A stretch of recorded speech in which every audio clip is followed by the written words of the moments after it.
کالا جادو اور خواتین کے بال۔ ملک کے مختلف علاقوں میں خواتین کے بال سفلی عمل کرنے والے عاملوں کو فروخت ہونے کا انکشاف ہوا ہے۔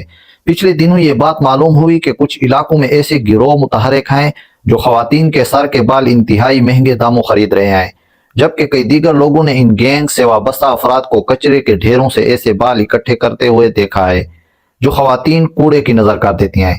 یہ لوگ اس جواز کی بنیاد پر سر کے بال خریدتے ہیں کہ یہ اعضاء کی پیوندکاری میں استعمال ہوتے ہیں، لیکن چند روز قبل ملک کے ایک مقبول اخبار نے اس بارے میں جو ہوشربا انکشاف کیا ہے، اس کے مطابق سر میں کنگھی کرتے ہوئے خواتین کے جو بال ٹوٹ جاتے ہیں، ان کو کالا جادو کرنے والے عامل اپنے کارندوں کے ذریعے خریدتے ہیں، کیونکہ یہ بے اولادی، گھریلو ناچاکی، محبت میں ناکامی، کاروباری خسارے کے توڑ اور دوسروں کو نقصان پہنچانے کی غرض سے خواتین کے بالوں پر کالا جادو کیا جاتا ہے۔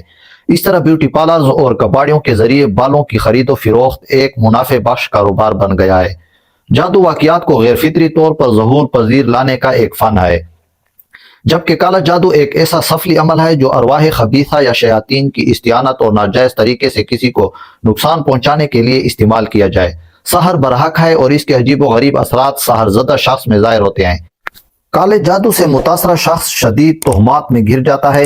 بعض صورتوں میں وہ شخص بیمار رہتا ہے اور اسے علاج معالجے سے بھی کوئی شفا نہیں ہوتی، البتہ اس کا روحانی علاج کرانا درست عمل ہے۔ عاملوں کو کالے علم کے ذریعے بعض اشیاء آسانی سے دستیاب ہو جاتی ہیں، جیسے کالے بکرے کا سر، انڈے، بکرے کی کلیجی وغیرہ، لیکن انسانی ہڈیاں، خواتین کے ایسے بال جو سر میں کنگھی کرنے کے دوران ٹوٹے ہوں، اور مردوں کے کفن کا ٹکڑا حاصل کرنے کے لیے عاملوں کو کافی تگ و دو کرنی پڑتی ہے۔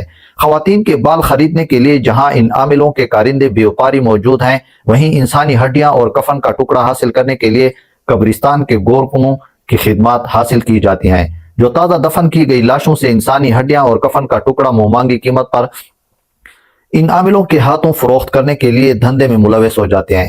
آج سے چند برس قبل تک گھر کے بوڑھے بزرگ خواتین کے سر کے بالوں اور کٹے ہوئے ناخنوں کو سرعام پھینکنا نحوست کی علامت سمجھتے تھے، اس لیے وہ اس بات کی سختی سے تاکید کرتے کہ بالوں اور ناخنوں کو پھینکنے کے بجائے کسی مناسب جگہ پر دفن کر دینا چاہیے۔ ماضی میں بزرگوں کی باتیں کافی اثر رکھتی تھیں، یہاں تک کہ کسائی بھی بڑی ہڈیوں سے گوشت صاف کر کے اسے پھینکنے سے پہلے بغداد مار کر توڑ دیتے تھے۔ جب ان سے پوچھا جاتا کہ آپ ہڈی سے گوشت صاف کر کے اسے توڑ کر کیوں پھینک دیتے ہیں، تو جواب ملتا کہ باپ دادا کی روایت ہے کہ ثابت ہڈی سفلی عمل یعنی کالا جادو کرنے والوں کے کام آتی ہے۔ لیکن موجودہ دور میں ان باتوں پر بالکل بھی دھیان نہیں دیا جاتا۔ یہی وجہ ہے کہ خواتین کی لاپرواہی کی وجہ سے ان کے سر کے بال کوڑا کرکٹ کے ڈھیروں پر پہنچ کر ایسے انسانیت دشمن لوگوں کے ہاتھ لگ جاتے ہیں جو شیطان کی چیلے کہلاتے ہیں۔ کتنا افسوسناک امر ہے کہ ایک عورت کی لاشعوری کے پاس جب یہ بال سفلی عمل کرنے والوں کے ہاتھ لگتے ہیں تو وہ ان بالوں کے ذریعے جادو کر کے کتنے معصوم انسانوں کو اذیت میں مبتلا کرتے ہوں گے، اور یقیناً اس کا اثر ان خواتین پر بھی پڑتا ہوگا جن کے بال اس شیطانی کام میں استعمال ہوتے ہیں۔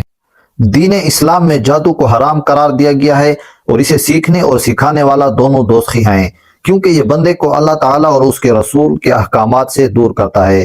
جادو کی بنیاد چونکہ گندگی ہوتی ہے، اس لیے اسے سیکھنے کے لیے سب سے پہلے اپنا ایمان فروخت کرنا پڑتا ہے، پھر یہ ہر وہ کام کرنا پڑتا ہے جو بندے کو گناہ کی تاریکیوں میں گم کر دے۔ اس میں کوئی شبہ نہیں کہ جادو بڑی حقیقت ہے، لیکن یہ انسان کا دشمن ہوتا ہے، اس کی کاٹ بڑی خطرناک ہوتی ہے، البتہ قرآنی تعلیمات کے ذریعے اس کے اثر کو زائل کیا جا سکتا ہے۔ جادو کی حقیقت قرآن میں موسیٰ علیہ السلام اور فرعون کے واقعے میں بھی موجود ہے، جبکہ نبی آخر الزمان حضرت محمد مصطفیٰ پر بھی جادو ہوا اور اس کا اثر بھی ظاہر ہوا تھا۔ بخاری کی روایت کے اعتبار سے رسول اکرم صلی اللہ علیہ وآلہ وسلم جادو کی اعلیٰ قسم کا شکار ہوئے۔ اس وقت حضرت جبرائیل علیہ السلام معوذتین لے کر حاضر ہوئے اور فرمایا، ایک یہودی نے آپ پر جادو کیا ہے اور یہ جادو ایک کنویں میں ہے۔ آپ صلی اللہ علیہ وآلہ وسلم نے اسے منگوایا۔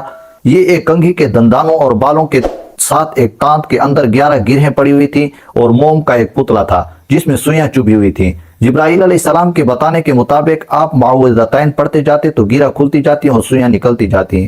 معوذتین کے اختتام تک ساری گرہیں بھی کھل گئیں اور سوئیاں بھی نکل گئیں، اور آپ صلی اللہ علیہ وآلہ وسلم اس طرح ٹھیک ہو گئے جیسے کوئی شخص جکڑ بندی سے آزاد ہو جائے۔ دین اسلام نے جادو کے توڑ کے لیے جو روحانی علاج بتایا ہے وہ معوذتین کا پڑھنا ہے۔ قرآن مجید کی آخری 2 سورتوں سورۃ الناس اور سورۃ الفلق کو مشترکہ طور پر معوذتین کہا جاتا ہے۔ اگرچہ قرآن مجید کی آخری 2 سورتیں بجائے خود الگ الگ ہیں اور مصحف میں الگ ناموں ہی سے لکھی ہوئی ہیں، لیکن ان کے درمیان باہم اتنا گہرا تعلق ہے اور ان کے مضامین ایک دوسرے سے اتنی قریبی مناسبت رکھتے ہیں کہ ان کا ایک مشترک نام معوذتین پناہ مانگنے والی صورتیں رکھا گیا ہے۔ امام بہقی رحمۃ اللہ علیہ نے دلائل نبوت میں لکھا کہ یہ نازل بھی ایک ساتھ ہی ہوئی، اس وجہ سے دونوں کا مجموعی نام معوذتین ہے۔ یہ دونوں صورتیں دراصل جادو اور بعض دوسرے شرور سے خدا کی پناہ حاصل کرنے کی دعا ہیں۔ اگر پورے یقین کے ساتھ پڑھی جائیں تو ان سے بڑھ کر کوئی اور چیز نہیں ہے۔ علماء کرام بھی اس بات پر متفق ہیں کہ اگر کسی پر سحر کر دیا گیا ہو تو وہ یہ دونوں صورتیں خود بھی پڑھ سکتا ہے اور کسی مسلمان عالم باعمل سے علاج بھی کرا سکتا ہے۔ جادو ایک فریب، کھلا شرک اور اپنی ناجائز خواہشات کو شیطانی عمل کے ذریعے حاصل کرنے کا آسان اور فوری راستہ ہے۔ اس راستے پر چل کر آدمی دین اور دنیا دونوں گنوا بیٹھتا ہے۔ موجودہ دور میں تو لوگوں نے اسے پیسہ کمانے کا ایک ذریعہ بنایا ہوا ہے۔ سادہ لوگ بہت آسانی سے جیلی عاملوں کی باتوں میں آ جاتے ہیں اور کئی بار اپنی قیمتی دولت اور عزت سے ہاتھ گنوا بیٹھتے ہیں۔